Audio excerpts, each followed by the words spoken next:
a todos los que estáis aquí, las gracias por vuestra asistencia a estos actos que, con motivo del cincuentenario del fallecimiento del escultor José Capuz, la Cofradía Marraja está celebrando, no tan solo con este ciclo de conferencias que vamos a iniciar hoy, sino con toda una serie de actos que hemos comenzado con la Noche de los Museos, con esa exposición de toda la obra que José Capuz realiza para Cartagena, en concreto para la Cofradía Marraja.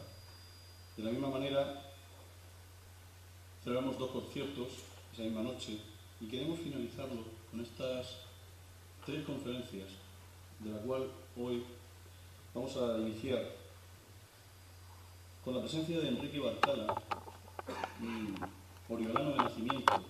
En el año 62 dio la luz en esa ciudad alicantina. Enrique es licenciado en Conservación y Restauración de Patrimonio Artístico por la Universidad de Bellas Artes de San Fernando, la Universidad Complutense de Madrid. Ha cursado, es diplomado en la especialidad de pintura por la Facultad de Bellas Artes de la Universidad de Valencia y tiene el diploma en el curso bienal Restauración de Maderas Antiguas en el Instituto per l'Arte y Restauro en Palacio Spinelli, en Florencia. Enrique es su amplísima, diría yo, experiencia laboral le ha llevado a realizar restauraciones tanto en la propia ciudad de Murcia, la Comunidad Autónoma de Murcia, como también en la Alhambra de Granada. Ha realizado restauración de numerosas piezas, así como en el Museo Naval de Madrid, fundamentalmente en el Centro de Conservación de Restauración de la Comunidad Autónoma de la Región de Murcia. Entre las muchas piezas que ha restaurado, me gustaría destacaros, porque a la cofradía nos interesa muchísimo, la restauración que hizo en el año 2000 del Cristo Yacente de José Capuz, y por supuesto la que realizó el año pasado del Grupo del Descendimiento de nuestra cofradía. No me quisiera extender porque de verdad que el gran protagonista de esta noche quiero que sea Enrique, para que nos explique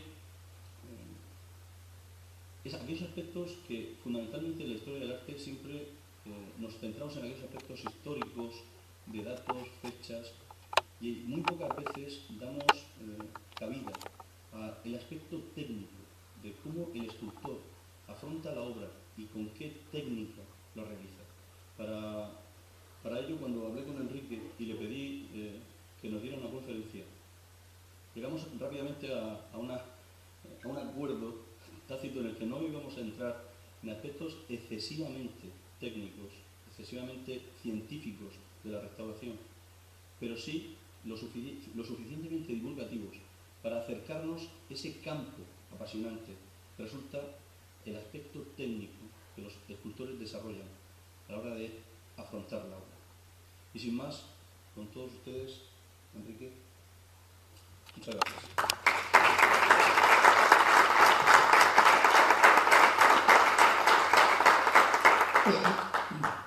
Gracias, Alfonso.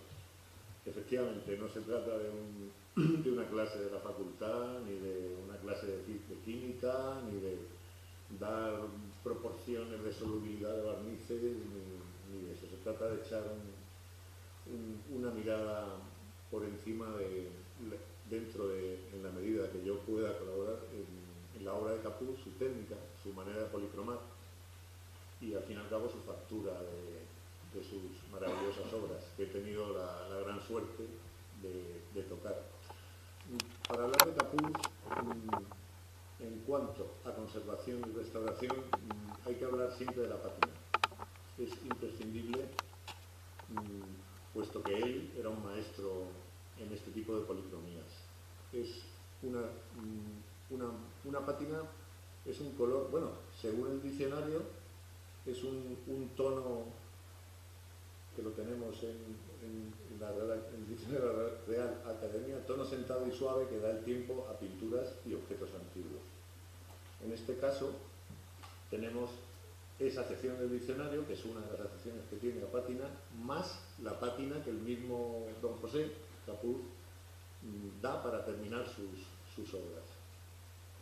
Entonces la pátina, mucho se ha discutido, mucho se ha hablado, nos podemos hartar de congresos y siempre habrá discusiones entre qué es pátina, qué es suciedad, merece conservarla, no merece conservarla, ¿no? En principio, ya desde la antigüedad, o sea, ya Plinio y Vitruvio, ya en el siglo III a.C., ya se empiezan a publicar, bueno, a escribir tratados en los cuales se da ciertas normas a pintores y escultores sobre qué, por ejemplo, qué tipo de maderas tienen que utilizar para pintar si pretenden medir. En el caso de Vitruvio, pues aconseja el boj, la acacia, el cedro, el ciprés. Y ya hay cierto gusto por mantenerlo antiguo. En la Roma clásica lo vemos muy claramente, como sabemos todos, se traen mogollón de obra de Grecia y claro, tienen que adaptarla a su cultura, aparte de arreglar los daños que hayan sufrido todas estas obras en el traslado de Grecia a Roma.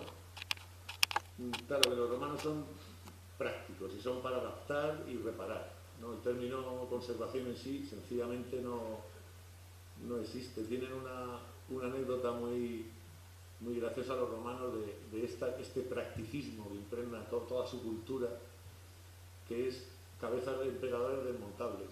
Muy curioso, en estatuas ecuestres entonces, pues imaginaos el montón de sestercios que valdría la estatua entera. ¿Cómo lo hacemos? Le ponemos una cabeza que cuando muera un emperador y venga otro, sencillamente desenroscamos la cabeza y ponemos una nueva, ¿no? Esos son...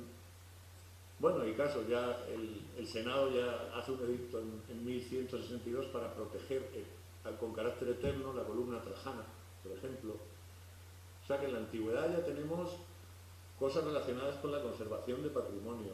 Serán los primeros arranques de mural que hasta muy posteriormente, hasta el siglo XVIII bien entrado, no se consolidarían estas técnicas, pero parece ser que los romanos ya tenían profesionales capaces de arrancar tanto mosaicos como pintura de la pared y trasladarla a un soporte móvil.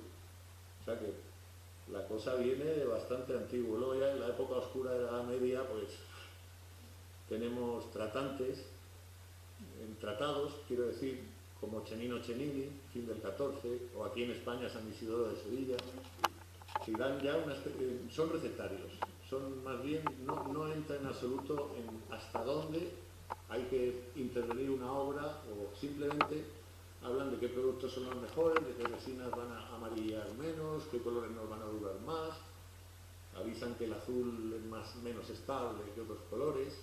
Esto hablamos del siglo XIV, tenemos incluso nuestro Santo Tomás y Santa Teresa que desde otro punto de vista más iconográfico y de sentido, de narración de las obras, también tienen sus propios tratados sobre cómo hay que pintar, ¿no?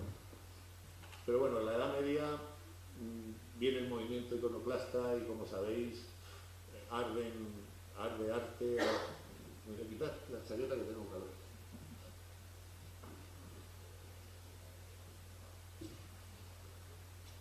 Bueno, como sabéis, viene el Renacimiento. El Renacimiento, pues, vuelve a los ojos hacia el clasicismo. Aparecen un montón de grandes tratadistas como Gilberti con sus comentarios o Vasari con las biografías de los artistas. Bueno, hasta el mismo Leonardo da Vinci, como sabéis, que tiene tratados hasta de cocina, de todo, pues por supuesto tiene su tratado de cómo hay que pintar y qué materiales hay que utilizar. En este caso, por ejemplo, en la corte de los Medici, y no solo en Medici, también en Florencia, también en Milán, en Roma, se empieza a desarrollar un gusto por lo no nuevo. Empiezan a encargarle, bueno, el mismo Miguel Ángel, para Lorenzo de Medici, compró un baco con uvas, con las ninfas, y llegó con un brazo roto, ¿no? Entonces el propio Miguel Ángel estuvo trabajando, reponiendo ese brazo para la familia de los Medici. Ya empezando a valorar lo antiguo. Ya hay un germen que dice, bueno, cuidado, es que esta obra era griega de hace 300 años, no me la deje usted totalmente limpia porque parece que me la han traído. Ya se empieza a valorar lo antiguo ya deja de ser viejo para empezar poco a poco a ser antiguo, aunque todavía faltará mucho. De hecho, la restauración en esa época, ¿qué era? Pues como en la Capilla Sixtina. Tenemos un ejemplo muy fácil en la Capilla Sixtina, de la cual Colalucci y su equipo sacaron hasta 6 o 7 capas diferentes de barnices, de gomas, de clara de huevo, de repintes. No estaba todavía claro el concepto de vamos a volver esta obra de arte a su original, sino vamos a embellecerla para que cumpla su papel, para que los colores brillen lo más posible. Entonces el trabajo que hicieron ahí fue espectacular, porque fueron eliminando capa a capa y sacando el color real, los azules, rojos de Miguel Hernández, pese a que les costó muchísimas denuncias. No sé si os acordáis, se levantó una polvareda de que si se han cargado a Miguel Ángel, que si esos colores no son de Miguel. ¿Cómo que no son? Son los colores de Miguel Ángel, a los cuales se les ha retirado 6 capas de barnices y claras y compuestos proteínicos que se han oscurecido como si fuera café con leche. De hecho, Miguel, él no era tonto, tenía detrás todas las lucernas, las entradas de luz de la Sixtina. No sé si habéis estado por ahí, lo sabéis arriba. Entonces tienes que reforzar ese color y esa silueta. Es que se han cargado porque los azules no son tan azules de Miguel. ¿Cómo que no? Cuando tú tienes luz que te está dando delante, tendrá que ser todo más fuerte para que el espectador pueda apreciar qué es lo que hay, ¿no? Bueno, en esta época, y a raíz de toda esta vuelta hacia lo antiguo, como os he comentado, ya no son solo recetarios medievales, eso. Ya empieza a haber cierta crítica sobre qué está bien hecho, qué está mal hecho, qué se va a caer pasado mañana y qué va a durar 400 años exactamente igual, ¿no? De hecho, si veis los azules de los cuadros de Botticelli, no te lo puedes creer, la pintura, los rojos, los azules, cómo vibran, el estado en que están, con más de 500 años, te deja un poco... Y era fruto de este cuidado que empezaban a aplicar a las recetas del arte. Bueno, ya en el barroco, siglo XVII, pues el gran siglo de los Rubens, Van Dyck, Velázquez, Zurbarán, el siglo de oro, ahí ya sí que empieza a haber ya críticas reales sobre las limpiezas de las obras, el rentelado. ¿Sabéis lo que es el rentelado?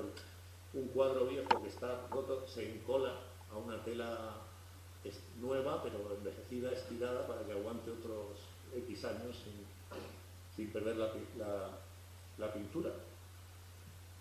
Aquí ya entramos en las colecciones reales de la época absolutista, del siglo XVIII, que le dan un empujón muy importante al tema de... Pues eso, es que antes no había colecciones, antes había nobles que tenían X obras para que sus amigos las vieran. Todavía no existía un museo, el concepto museo sencillamente no se ha inventado y tardará todavía un siglo y medio en ser inventado, desde la época de Velázquez. Es lógico, ¿eh? Luego ya con el cambio de época, después de las monarquías absolutas, esas colecciones se hacen estatales, con lo cual es lógico que nazca el concepto de museo, ¿no? Y el museo por sí mismo trae ya un concepto de conservación, porque no es lo mismo un museo que tiene en su casa 2 esculturas, una tabla y 10 cuadros, a una galería con miles de cuadros, como ya empieza a haber en las monarquías europeas. Entonces ya se introduce, al haber tanto, ya un criterio de respeto, ya ver qué hacemos con las obras, sistemáticamente qué se les puede hacer para refrescarlas sin cargárselas, cómo se trasladan, cómo se catalogan, con catalogación, todo esto alguna vez tuvo que nacer, lógicamente, ¿no? Las cosas no... Aquí entra en el barroco una serie de personajes como Viollet-le-Duc o Picot, que son restauradores franceses que ya empiezan a dar una serie de normas, haciendo unos arranques de murales espectaculares y esas normas para que la obra dure lo máximo posible. Ya en la época, ya siglo XVIII, neoclásico románico, pues bueno, ya sabéis, viene Diderot, D'Alembert, la enciclopedia, toda la culturización tecnológica, por llamarlo de alguna manera, todos los avances tecnológicos que ya permiten, ya hay un estudio de la física y de la química suficientemente avanzado para ir permitiendo ver esto que decía el tratado este, que la azurita funciona funciona mal en condiciones, pero ¿por qué? Eso era un misterio. Ahora ya sabemos que tiene determinados minerales que reaccionan con otros minerales que acidifican y producen un proceso de degeneración, de oxidación bestial. Ya no es que lo diga un maestro, es que empezamos a saber científicamente el porqué de las cosas. Y en la segunda mitad del 18, ya con Winkelmann y en fin, se vuelve a la belleza clásica, prerracialistas, entonces ya se crean los museos. Aquí me ha comentado el maestro antes, en la época neoclásica hay una frase muy famosa de Goya, que efectivamente Goya era un purista para las obras de arte a ultranza. Él decía que el tiempo pinta. Es una frase que se le adjudica y que él defendía a ultranza.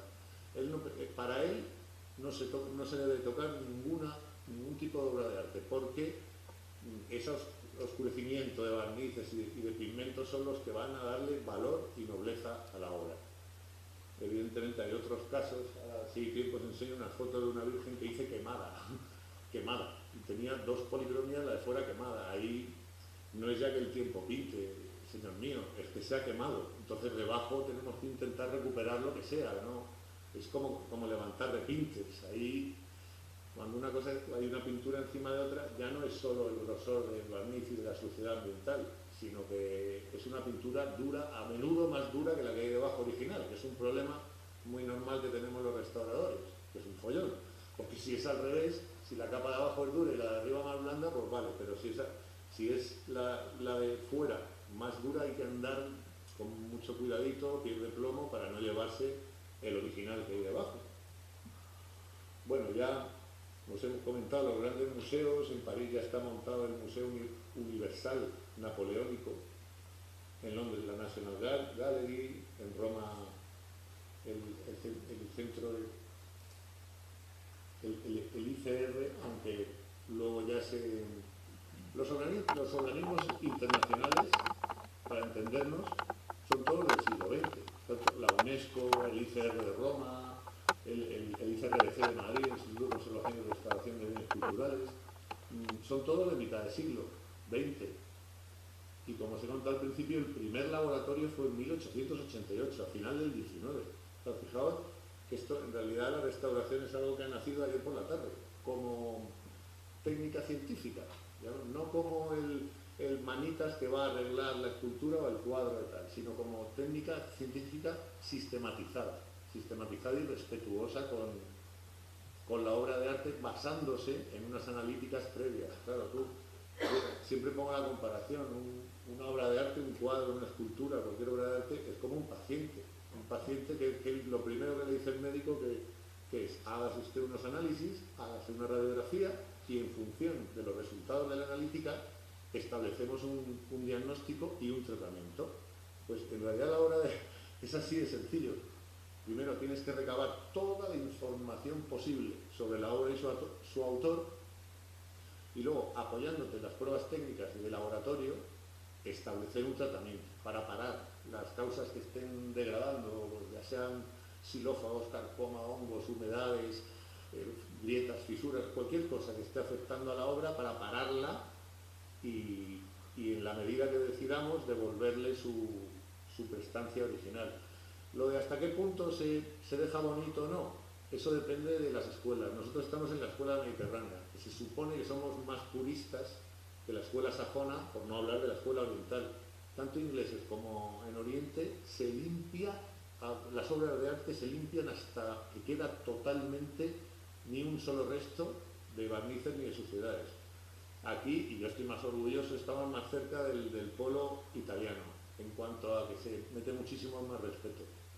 El tiempo pinta, efectivamente, y una cosa es limpiar una obra de arte y otra recaparla, dejarla como si hubiera salido hace 2 semanas de la fábrica, como un ninot.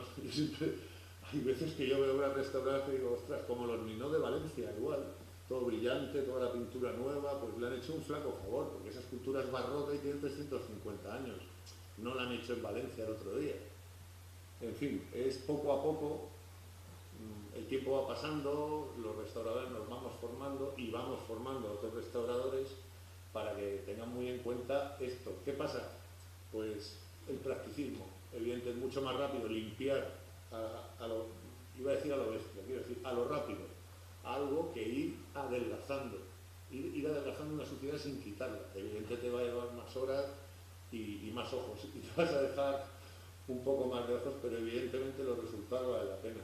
Y lo veremos ahora con el Cristo yacente. Yo creo que es la limpieza más bonita que he hecho en mi vida, de verdad.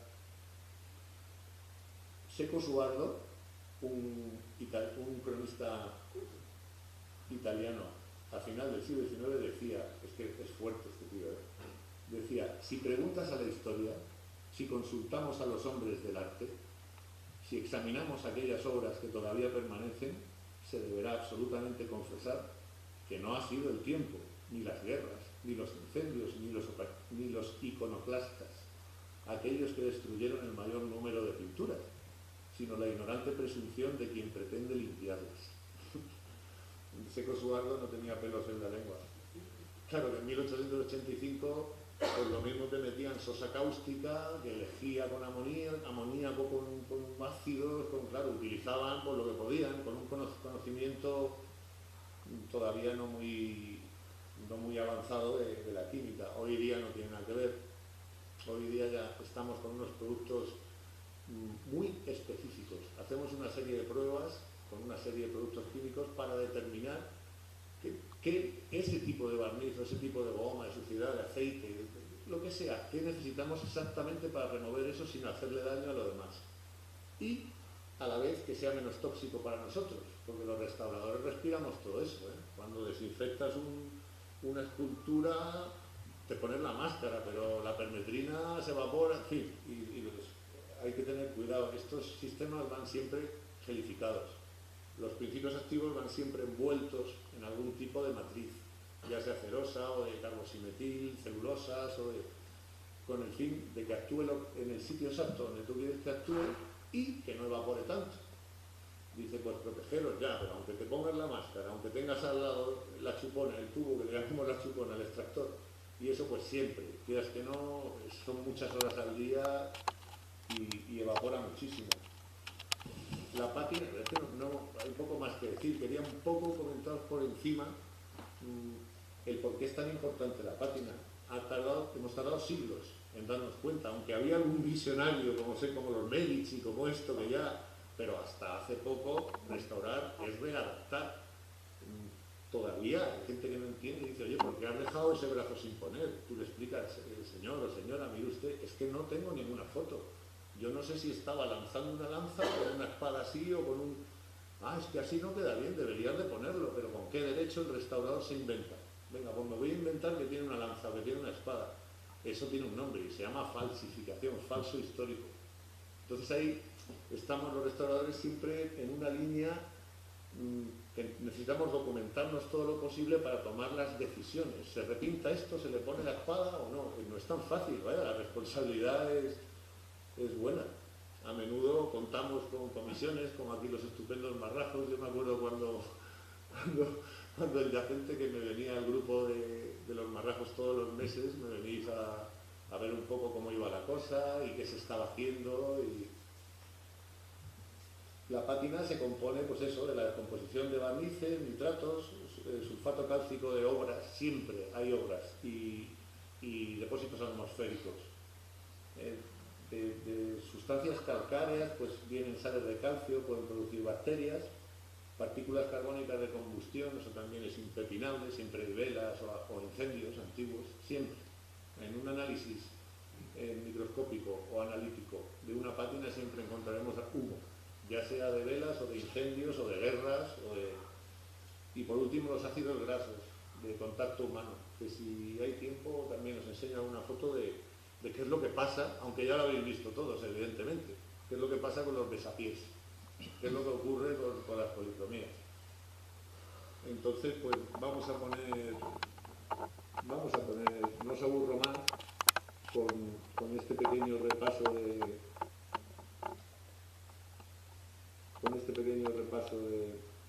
lo que es la restauración y los porqués. A ver, este fue el magnífico yacente. ¿Puedes bajarme un poquitín, por favor? quiero que veáis lo mejor posible. Esto fue cuando llegó al centro, como veis está muy oscurecido.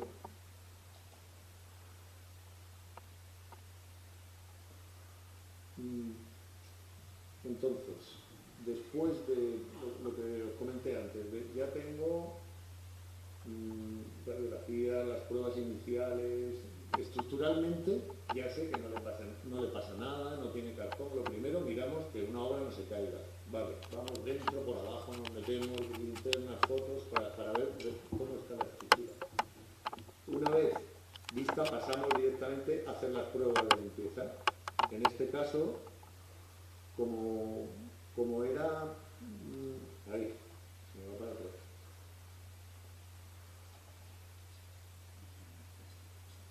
Sí, no era para pararla, que vean un momento. Veis, hacemos una serie de gradaciones de limpieza. En este caso se juntó la comisión de la cofradía y con invitados ahí al centro para decidir. Al final creo que nos quedamos por entre la 2 y la 3, sin llegar a la 4.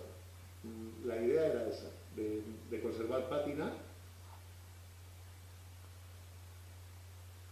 Aquí está esta es la misma foto con no sé por qué un poco.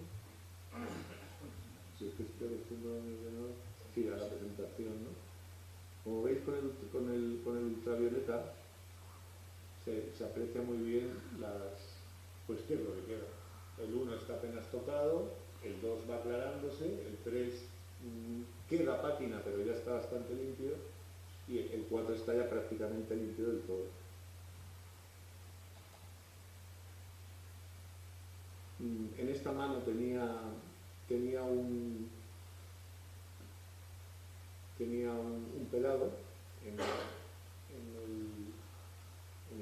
la muñeca, en la parte exterior, que es el que aproveché para hacer el máximo valor. El máximo valor es donde estaba ya totalmente pelado. No es que lo haya pelado yo, lo que quité fue únicamente suciedad. Lo blanco que veis es lo que ocurrió también en el Cristo del Descendimiento. Es lo que hay debajo de las pátinas que da José Capuz a base de cera y pigmento. Como veis aquí también las lágrimas estas se retiraron todas. Es muy normal en nuestro trabajo. Siempre hay muchas personas de muy buena fe que se cogen la laca de uñas o se cogen lágrimas de cristal porque ellos consideran que queda mucho más bonito. Y es que mi Cristo yo le voy a poner una lagrimita más. Y no, a veces hay que fijarse en cómo estaba. No puedes decidir. El método de limpieza, se me ha colado casi. El método de limpieza que yo uso, en vez de con hisopo, que no deja de ser una bola dura de algodón, envuelvo los disolventes y los jabones, las resinas, lo que sea, lo envuelvo en una matriz cerosa o de celulosa, aplicando con la punta del pincel y aclarando aplicas con la suavidad que da un pincelillo y luego aclaras con el algodón. De esta manera conseguimos una suavidad que no es imposible que la consigas con el sistema normal que llevamos 40 años limpiando en España con el hisopo, dándole con el hisopo y con disolventes. No se puede. Sin embargo, fijaos qué dulzura, la limpieza compensada, realizada con esta técnica, ¿no? Que lo que toca es un pincel y además de un pincel orgánico de los buenos, por supuesto. Con lo cual el roce mecánico es muy suave, muy controlado. Puedes ir quitando exactamente lo que te interese. Fijaos cómo estaban los pies, los depósitos que tenían impresionantes de suciedad y barnices, claro, y los besapiés y esto. Esto ya está prácticamente limpio. Y bueno, aquí limpio del todo, aunque está sin barnizar. Como veis, hay una diferencia con estos, pues, curiosos, ¿no? Claro, hay que ir adaptándose, ¿no? Esto no es una máquina. Hay zonas de acumulación, zonas como los muslos, que han tenido muchísimo más roce, más tú, por supuesto, no vas ciego ahí limpiando igual, sino que te vas adaptando a cada zona con el fin de no hacerlo demasiado fuerte. Esto es un testigo, ya limpia la cabeza del Cristo. Esto es cómo estaba. Aquí veis cómo el cambio de valor, el cambio de tono que ha tenido tan importante. Aquí la herida del costado se le quitaron, llevaba todas esas lágrimas puestas que se quitaron. José Capuz nunca pondría lágrimas de ese tipo. La verdad es que fue una obra muy bonita. ¿Veis? En la frente, por ejemplo, aquí había más lágrimas, aquí había otras, por cierto. Hay zonas de muchísimo, estamos ya casi en el valor 6, el que habéis visto antes. Está ya casi en el yeso. Esta zona está muy abrasionada, lógicamente. El trapo llega y sin ninguna mala intención, pues claro, se va abrasionando. Bueno, esto ya es terminado y muy orgulloso, porque quedó espectacular. Las fotos no están muy bien, me vais a disculpar, pero bueno, se ve lo que hay. Esta es vuestra, de vuestra web, de la web de Marrazo. Aquí trabajando con él. Se ve pequeño, como estoy yo aquí en primer término, parece que es pequeño, pero vosotros habéis estado al lado de él. De pequeño no tiene nada.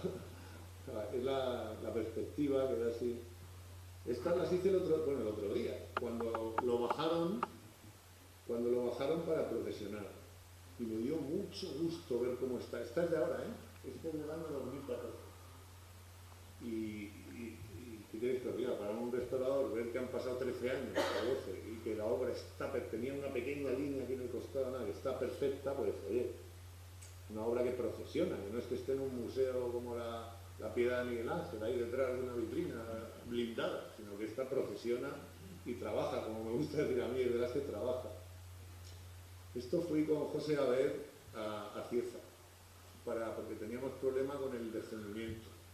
Y vamos a ver el Cristo de Capuz en Cieza, que es muy clarito y tal. Y la piedad, la calidad, ¿cómo se llama? No, es la piedad de Cieza, que como escultura es soberbia, pero está totalmente fregada. Yo os he comentado antes, a Capuz no le pueden meter un disolvente porque ocurre esto. Se van todos esos verdes, rojos, no sé si os habéis fijado en la espalda del Cristo del Descendimiento o en el mismo yacente. Es que si te fijas, ves los azules, los rojos, ¿y aquí dónde están? Aquí han desaparecido, sencillamente. Es una pena. Ahí para tocar Capuz hay que tener mucho cuidado. Este es el Cristo, lo hice, es el Cristo de Alcantarilla de Planes. Que alguno de vosotros me preguntó, Enrique, de verdad, ¿cuál te ha gustado más? Está clara la respuesta. No es por hacerlo la rosca, es que no hay color, vaya. Yo si hago una alcantarilla que me perdonen, pero es que está claro. No está nada mal, cuidado, que es un pedazo de obra, es un pedazo de Cristo.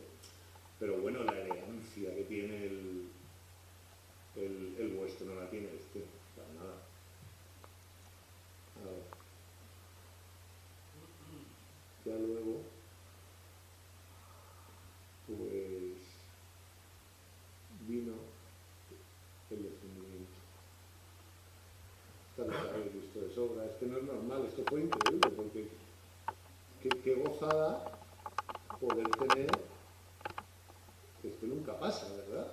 Poder tener en las fotos del artista haciendo la obra. Yo cuando las vi, estas perfil, se ven todos los planos, cómo empiezan a salir todo el conjunto de Virgen y Cristo. Esto es un lujo, ya podríamos tener de todas las obras, pues el sello que salió por la parte inferior parece que dice bastante claro cuándo fue enviado de Madrid a Cartagena, de Madrid a Zaragoza y a Alicante, la línea de ferrocarril. Pone aquí 5, parece que pone 5 de abril del 30, tiene que ser. Esto fue muy emocionante descubrirlo por abajo, siempre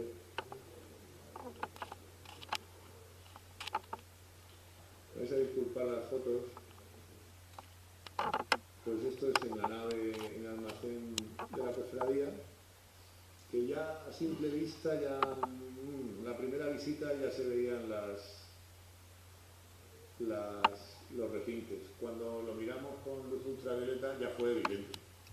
En oscuro estáis viendo las partes repintadas, en claro, con un fulgor más, con un brillo más claro, las partes antiguas. Como veis, pues es espectacular. El famoso brazo, que no se desmontó, no vale la pena. El encolado estaba bien, estaba sólido, no vale la pena el meterle sierra para mejorarlo, porque era más traumático que otra cosa. Con los ultravioletas se ve muy bien también el brazo. Bueno, está salido movida, pero parece que no hay duda. ¿Dónde han repintado? Parece que no hay duda, ¿verdad? En el pecho había muchas zonas. Fijaos cómo las grietas del han sido repintadas de manera así básica, de cualquier manera, unas fisuras de 2 milímetros, le han dado unos brochazos. Estaban muy tocadas, las sangres también estaban con brochas encima. Hubo que sacarle muchísimo material repuesto. La cara de la Virgen con esas cejas tan duras y la limpieza tan dura. Fijaos en el ultravioleta, qué claro que se ve, las cejas, labios y esas grietas, como son evidentemente, no es original, esto ya nos lo dice clarísimo. La Magdalena aquí tiene unos restos de aceite. Esto no es lágrima original, es aceite. Lo que hablábamos un poco antes de la Sistina, esto me ha pasado en muchas esculturas que se solía hacer en los años 30, 40, 50, todos los años antes de la procesión, una mano de aceite. Porque claro, en ese momento queda precioso, te sube el color, oh, qué bonito, pero el aceite termina acidificándose y convirtiéndose en peligroso para la policromía. No digo para la madera, para la policromía sí.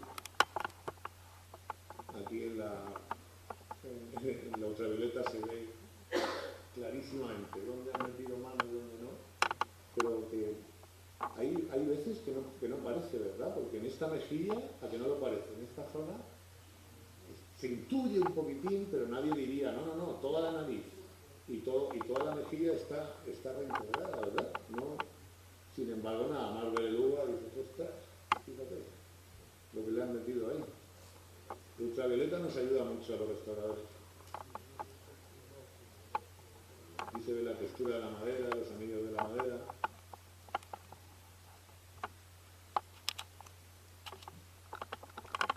Los brazos, tenía pintura por muchos lados. La cara del Juan estaba bastante más respetada, solo le habían insistido en las cejas. Pero como veis, la cara no tiene ni un solo retoque, cosa que me llamó bastante la atención, porque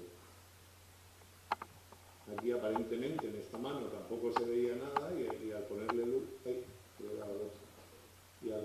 uva, pues nos sale esto, al verlo con ultravioleta, que sí que tiene, y bastante. Este es el pecho de San Juan, también con el rosa ese. Esto es con ultravioleta ya retirado el repinte rosa. Eso que sale en la madera de abajo. Este es en la mano del interior del San Juan, los hongos y la que está debajo del brazo del Cristo. Mucho polvo, bastantes hongos. Fracturas en los dedos.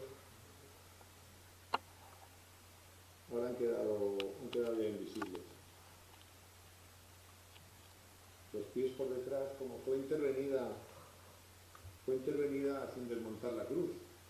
Eso se nota, en cuanto por detrás te fijabas, veías inmediatamente estas zonas tan gordísimas de acumulación y cómo en los laterales hasta donde sí que se había llegado, sí que se llega desde la parte frontal, estaban totalmente despellejados, incluso con lija. En las piernas del Cristo hay, de hecho, aquí se nota un poco, en esta zona del rascado de la lija. Yo no concibo muy bien cómo para limpiar una obra de arte con lija, ¿no? En fin. Eso ni quizá la silla de morera de mi abuela, a lo mejor, pero una obra de arte, quizás como estaban los tíos de acumulación. Pero bueno, si hay acumulación significa que debajo está el original. El problema es cuando ya está fregado, de ahí ya, ¿qué podemos hacer? Ya mirando la estructura, resultó que había grietas por toda la obra, tenía finas grietas, no es que sea patología, simplemente que modernamente la madera se encola demasiado rápido, sin darle los 2 años que necesita de verdad para el curado, para bajar al 12%. Luego hay que volver a cepillarlas y ya se encola. Ahora imagino, ahora y en la época de Don José, que con tenerlas 6 meses más o menos, tal, venga ya, a encolar y a trabajar. Y bueno, esto es lo que pasa. No son alarmantes desde el punto de vista estructural, porque son superficiales y tal, pero estaba lleno de fisuras. La dulce, los mantos. Este es el panel de pureza por detrás, pues nada, metiéndole. Es un cosido y un enchuletado. No sé si lo veis bien. El cosido son las espigas, que son de 5 milímetros, de madera de haya evaporada, y el enchuletado son esas finas maderas que se van metiendo en las grietas para encolarlas. En la base también es muy importante que estructuralmente esté todo bien, que no se vuelva a abrir. Claro, eso se pone no aleatoriamente, se pone donde se sabe que hay movimiento. Otras fisuras que se ve que el estuco antiguo no tiene ni siquiera una grieta, ahí no las tocamos. ¿Para qué? Vamos a solamente las que veamos que sí que ha tenido movimiento y que vale la pena pararlo.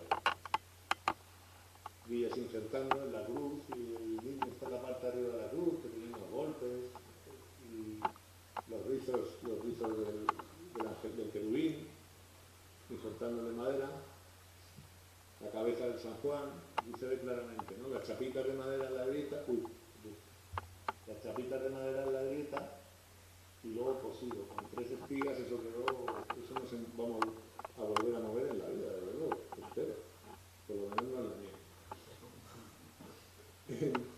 Esto también, pues como veis, un poquito buscar todas las fisurillas que haya, en este caso en el ala de una de las palomas de arriba,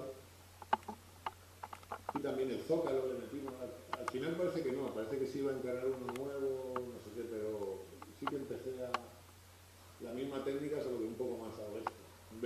En vez de tan fino como en las esculturas, pues aquí las grietas más gruesas.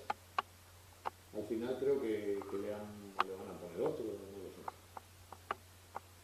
Bueno, salen clavos modernos, medio antiguos, grapas, pero estos son solo unos pocos. Se podría llenar esto por un vaso de estos de lo que salió es muy normal que haya clavos de todas las épocas. Bueno, ahora ya en harina lo gordo, la limpieza. La limpieza. Ay, me cargo el. Anda, esto es el capo. ¿Lo tenemos? Lo tenemos. Una vez consolidado, encolado, ya no se nos cae nada, ya sabemos las grietas están estabilizadas, ya no va a haber nada raro estructural. Pues ahora tenemos que hacer las pruebas de limpieza. Las pruebas de limpieza vas de menos a más, evidentemente, probando geles, jabones, productos químicos hasta que encuentras el idóneo. En este caso era quitar repinte. Pero no sé si os acordáis que me vinisteis que a simple vista ya se veían en los mantos zonas mates, zonas, en vez de ser el rojizo en teja precioso eran zonas de marrón, medio púrpura, verdoso, ya se veían a simple vista, pero esto nos lo corroboró. Al hacer las catas vimos que estaban todas las fisuras repintadas a brocha. O sea, de cualquier manera, cubriendo un dedo por cada lado. Yo nunca había visto algo así, ¿eh? Aquí para hacer, esta es la segunda cata, en las chuletas y toledanas de la espalda de las figuras. Chuletas y toledanas son una fisura, trozos de madera que se ponen a modo de cosido en superficie. personalmente prefiero el sistema que habéis visto antes, cosido con espiga, no con trozos de madera así que te obligan a picar cachos de un ramo del original. Eso se hacía en los años 70 y aún hoy día hay mucha gente que lo sigue haciendo, aunque ha quedado ya desfasado. Claro, la acumulación de la pantorrilla, qué diferencia de valor, cómo está totalmente desvirtuado. Y bueno, pues se ve bastante bien hasta dónde ha llegado la limpieza, ¿verdad? La limpieza que le hicieron. Zona de acumulación máxima, que esto yo diría que lleva casi desde el año 1930, y zonas, como veis, literalmente arrasada la pintura. Bueno, en el brazo, con mucho cuidadito, fui levantando y me encontré dos policromías diferentes. Dos policromías, la A, la B y una tercera a trozos, la C. Entonces, como ya sabíamos por las zonas que nos habían quedado a salvo cuál era la original, esto es casi un formalismo, pero había que hacerlo. Había que ver qué teníamos en el lío este que habíamos tenido con el accidente del hombre. Aquí las grietas del manto, pues fijaos todo, en vez de repintar tu grieta, o sea, retocar solo esto, ¿qué haces? Pues lo lijas todo a lo rápido, como si fuera un mueble, todo lijado y repintado encima del negro. Bueno, yo a veces, de verdad, en la cata número 6 se ve perfectamente cómo quien lo ha hecho pues no ha protegido, ha dado con un aerógrafo pulverizando la pintura y no ha protegido los mantos de detrás, con lo cual ha manchado alrededor. Está todo manchado. Aquí se ve esta creo que fue antes, que quizá la puso Feria, no lo sé, una chuleta de estas que os he comentado, una tolerana, puesta perpendicular a la fractura, rehundida en la madera para sujetar por arriba el brazo. Ya os he comentado que eso realmente no vale la pena ni tocarlo ni nada, porque estaba firme, estaba bien. Pues conforme voy limpiando el Cristo arriba, pues me voy dando cuenta de que está la suciedad de abajo. Todo esto es el original. Y encima, una mano de aerógrafo entera. En vez de limpiar, han pintado encima. Desde luego, bastante más rápido. Fijaos qué diferencia de calidades. Se nota que es lo antiguo es lo amarillento, evidentemente, con su barniz antiguo, su pátina. Y lo nuevo es esta cosa tipo carmín. Es que aquí la pantalla grande se ve muy amarillo, ¿eh? Estoy viendo que, fíjate la diferencia. Es hombre, sirve para ver lo que hay, pero el tono no es tan, eso parece limonada. Se ve que está configurado el proyector demasiado verde o demasiado amarillo. Porque si bien Capuce, los Cristos de Capuz, muertos, sobre todo, son verdosos, amarillentos, no tanto. Me gustaría que vierais, bueno, lo tenéis, ya está. Aquí he dejado esto mientras continúo hacia la axila la limpieza, muy dura, con mucho mecánico bisturí, con mucha paciencia. Y nada, y sigo quitando estuco, que me cubre grandes zonas alrededor de las... Fijaos todo ese estuco que hay ahí en el suelo, era estuco sobrante. Ya os comento que nunca había visto algo así, ¿eh? Zonas de 3 dedos cubiertas de estuco y vas levantando y debajo no hay nada, está el original. Eso se llama trabajar con prisa. Aquí, pues clarísimo, en la base también. Zonas enteras del azul de la base con un dedo de estuco. Fijaos qué gordo es el estuco ese moderno. No sé, habría que hacerle pruebas, no sé de qué año es. No sé si es de los años 60 o de los años 80, la verdad es que no. Pero me sucede con regularidad. Este trozo acaba de salir de aquí. Y todo esto está fuera de la tolerancia. Todo esto me cubre madera de policromías originales. Y encima, las toleranas que han puesto ni siquiera están enrasadas con el manto, sino que hacen volumen. O sea, aquí veis lo que ha pasado, ¿no? Ya he quitado todo el repinto. ¿Qué me encuentro? Pues que han lijado toda la zona alrededor, en vez de ocuparse solo de la grieta o fisura, pues pues han lijado todo. Aquí se ve claramente. Estas son las chuletas, perdón, las toleranas, y fijaos alrededor la escabechina que hay. O sea, fijaos aquí por ejemplo, una fisura de 5 milímetros. Pues la zona lijada tendrá unos 10. No sé. Quizá pensaron por la parte de atrás no importa. Aquí parecido, esta es una fisura en la base del manto de Santa Teresa, ¿no?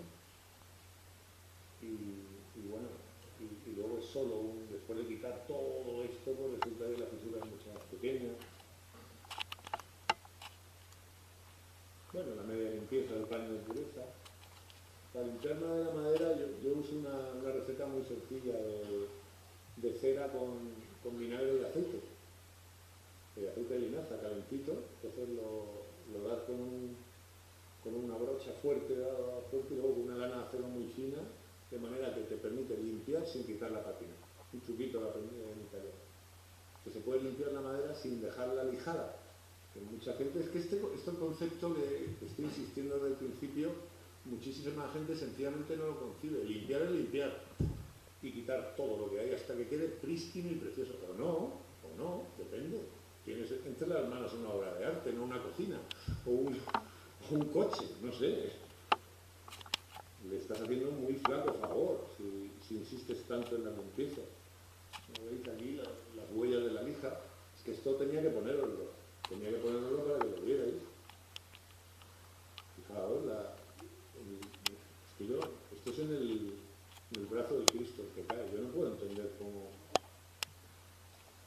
En fin, ahora queda bastante bien después de esto. Aquí se ve en la zona del brazo de la Magdalena muchísimo más suave, no tan amarillo evidentemente. Aquí tenemos un carne precioso, ahí se ve bastante amarillo, pero bueno, veis un poco el corte, ¿no?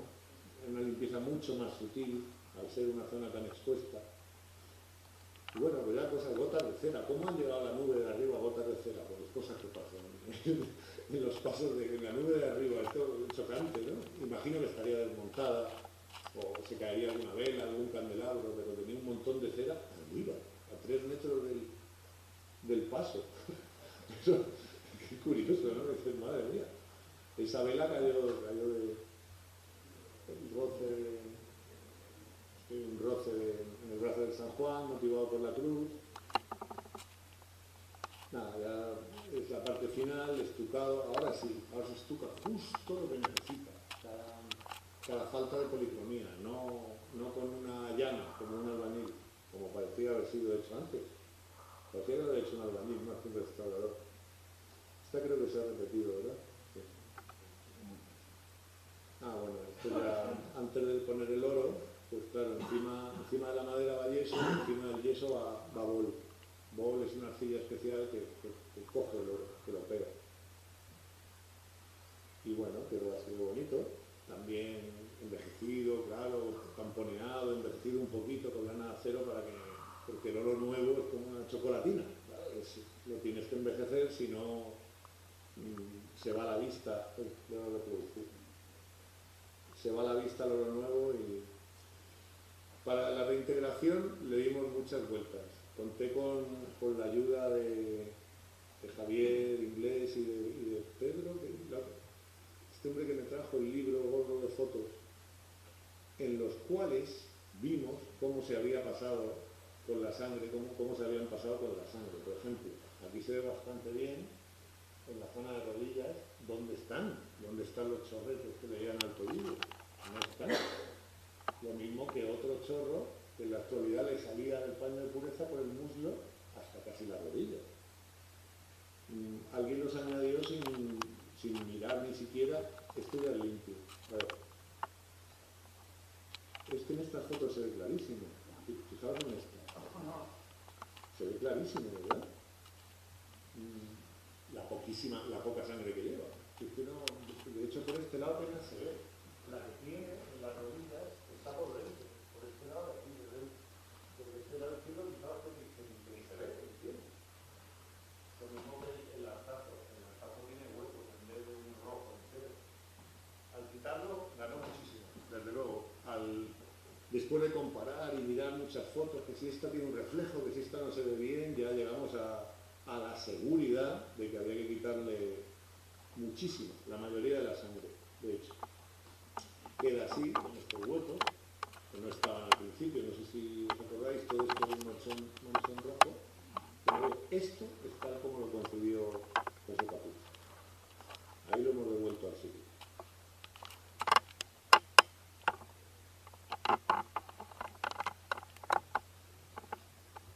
Pues ahí estamos. Las finales, yo creo que Moisés, el hombre este que es magnífico, creo que ha hecho unas, que ya le he pedido alguna para, ¿verdad? Para decir, oye, para despedir la carita de la Magdalena preciosa, con Ana, con su artífice detrás, por ahí detrás se ve a Ana Sierra, la cara de la Virgen, que bueno, algo mejorado, ¿verdad? Aquí mi compañera con su delicadísimo trabajo. Y estas las eché allí mismo, un poquito antes de que saliera la profesional, que teníais ahí toda la actividad, todo el lío de la preparación. Estas desde un primer piso, hombre, que esto es un orgullo, esto, que casi me echo de verdad, yo. Y me di una subida de todo, cuando lo vi ya vestido, ¿no? Con todas las tulipas, uf, me emociono ahora. Bueno, aquí mis compañeros tenía que traer alguna foto de José Luis, y Diego, aquí Antonio, que me echaron una mano en todo lo posible. Bueno, aquí toda la banda, parte de la banda, la agrupación aquí está el hermano mayor. Pues esto es casi todo. No sé si queréis preguntar alguna cosa concreta. Es muy delicado. Esto de las pátinas, ¿hasta dónde llegas? Tú te pones a limpiar y dices, bueno, ¿hasta dónde puedo llegar? Este es el ángel de la servita de San Bartolomé, Santo Sepulcro de Murcia. Pues que le tuve que hacer también, fijaos qué diferencia, más bestial, le tuve, ay, cosa cuidado. Le hice también sus 4 gradaciones para ver con cuál nos quedamos. No ponerse ahí a limpiar, como si... Esta es la quemada, os comento, la Virgen de Singla. Esto fue una de las cosas más espectaculares que me ha pasado nunca. Venía cogida con un pulpo, le quitas el pulpo y se abría. Y luego en una caja trozos de luna, de serpientes, de ángeles, alas, en una caja. Y bueno, pues esto es lo que os comentaba antes, todo quemado, veis el querubín, la parte quemada y lo que había debajo. O sea, asombroso. El cura lloraba cuando la vio. El cura cuando vino decía, mi madre, porque debajo de la túnica quemada, de esta túnica marrón, empezaron a aparecerme ramos de flores y pues fue algo realmente emotivo, ¿eh? Ahí en el centro de restauración. Bien, ahora han salido rosas, ahora han salido claveles. Fue algo muy, muy espectacular. Esto es lo del pie, no sé si os conté os conté la anécdota de limpiándole el pie a la Virgen de la Soledad, magnífica, de San Bartolomé de Murcia. Y una viejecita al lado, para tocar. Yo estaba ahí limpiando con mi cinta, la viejecita se mete por detrás del banco, levanta la cinta y se mete para adentro. Y va, yo, señora, mire usted, explíquele por favor a sus amigas que esto es lo que pasa. ¿Ve usted la parte negra? Eso es de darle el beso. Si fuera usted tan amable, mándeselo, mande el beso. Intente no tocarla, porque, claro, la mano tiene ácidos y, claro, total, que me deja hablar y cuando termino de hablar me dice la señora, ¿le puedo dar el beso ya o no? Y yo, señora, pues mira, deje que me dé la vuelta, que yo le tengo que decir que no. Yo no puedo decirle, toque la escultura, porque es que es verdad, ocurre esto. De hecho, a esta le puse varias capas de barniz fuerte para comprobar al año siguiente al año siguiente había empezado y a los 2 años ya estaba negra otra vez. Esta es la devoción que tiene esa, pues como el Cristo de la Caridad, pero es como vuestro Cristo de la Caridad, es tan la inercia de la gente y tanto cariño que es muy difícil parar eso, claro. Pues la señora me dejó hablar y al final me dice, bueno, ¿qué? ¿Le puedo dar el beso o no? Tremendo.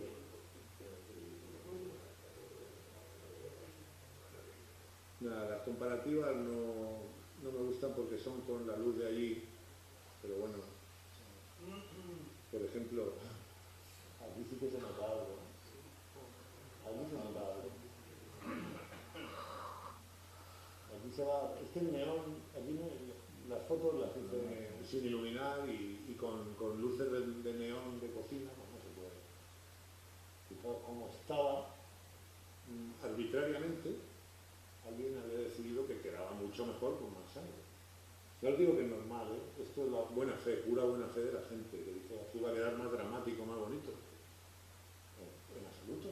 Lo que José había puesto, capuz, apenas un chorrito en la derecha y un chorrito en el interior de la izquierda, como veis, punto, nada más. Lo demás era imaginación del restaurador. Aquí se ven, aquí sí que dejé, no sé si lo veis, aquí arriba el testigo, esto hay que ver cómo estaba, ¿eh? Cuando uno lo ve ya limpio, han pasado meses y dice, claro, si es así como debe ser, pero es bueno en zonas no vistas, claro, no vas a ponerlo en la frente, en zonas discretas siempre es bueno dejar un pequeño testigo, ¿verdad?, de 1 centímetro o menos, para que en un examen futuro digan, ah, mira, esto es lo que había. Y eso les puede dar, a su vez, muchos datos a ellos. Si ellos analizan eso, pueden hacer un seguimiento de qué le ha pasado a la obra, con qué la han barnizado. Siempre solemos dejar, cuando podemos, testigos. Nada, le dimos una veladura para devolverla un poco al original, porque estaba muy desgastada, la María Magdalena. Luego la desgastamos un poquito más, porque nos pareció que había cubierto demasiado. Luego le dimos un poquito más para que no pareciera tan nueva. Y yo creo que ha quedado muy bien, ¿eh? En fin. Pues nada, si no tenéis aquí, fijaos las alas cómo estaban del querubín de arriba. No sé si os fijáis en todas estas zonas, la elevación que tiene. Y bueno, pues con paciencia, pues así quedó bonito. Es muy entretenido, la parte de arriba, esta parte entretenida, tiene un par de cientos de miles de rayas de temple. En fin. Claro, que se ve, un trabajo se ve cuando se termina. Nosotros trabajamos muchos meses y hasta que llega la satisfacción a veces te dan meses, ¿eh? Que llevas a lo mejor 2 meses y viene una visita y dice, pero si está hecha polvo, el trabajo, si está todo bien. Dices, ya, porque he estado desinfectando, quitando repintes, ahora empiezo a hacerlo bonito. Pues no sé si tenéis alguna pregunta, alguna cosa que queráis preguntar. Esto ha sido un honor para mí hacerlo.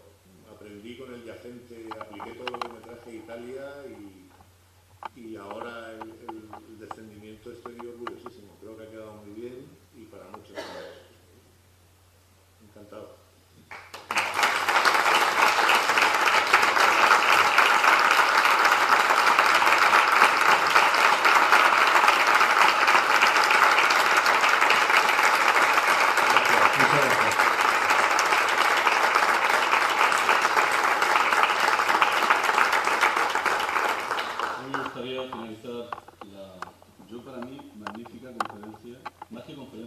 Magnífica vivencia que nos ha transmitido esta noche Enrique.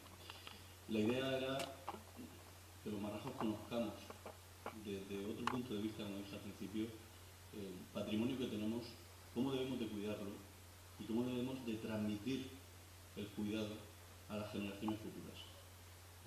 Para mí ha sido muy aclaratorio, muy ilustrativo e incluso el apartado histórico yo he estado muy atento porque me ha recordado cosas que durante la carrera maestro hemos tenido ocasión de ver otros puntos de vista y muchas cosas se recuerdan de épocas de estudiante. Yo cerraría la conferencia de hoy recordándoos que hay una exposición de Capuz en la Capilla Marraja y más que vosotros que lo sepáis, que lo transmitamos. Es una ocasión única esta semana de poder ver la obra de Capuz en conjunto. con las magníficas restauraciones que ha hecho Enrique, pero con toda la obra del insigne y del ilustre escultor valenciano. Ocasiones como la que tenemos esta semana no se van a volver a repetir en muchos años. Transmitirlo, publicitarlo, decirlo, que haya un boca a boca, que se haga extensivo la visita a la capilla, una visita reposada, tranquila, y admirar de cerca la magistral gubia de Capuz. Es un lujo que podemos gozar nosotros porque lo disfrutamos todos los años, pero que lo transmitamos a aquellas personas que vengan a la capilla y se vea la obra de Capuz en su verdadera dimensión. Y recordaros, y con esto finalizo, que el lunes que viene José Francisco nos va a hablar de ese Capuz que no conocemos en Cartagena, porque muy marrajos, muchos de nosotros conocedores de muchas obras de Capuz, pero José Francisco nos va a traer y nos va a actualizar, o nos va a poner en su manera de ver a Capuz, ese Capuz que no está en Cartagena, ese Capuz que no solamente es escultura religiosa. Y espero, José Francisco, que la conferencia nos ilustre en la medida en que Enrique nos ha ilustrado esta noche. Muchísimas gracias a todos y agradecer a la CAM permitirnos este magnífico salón para la celebración de este ciclo de conferencias. Muchas gracias y buenas noches. Gracias. Gracias.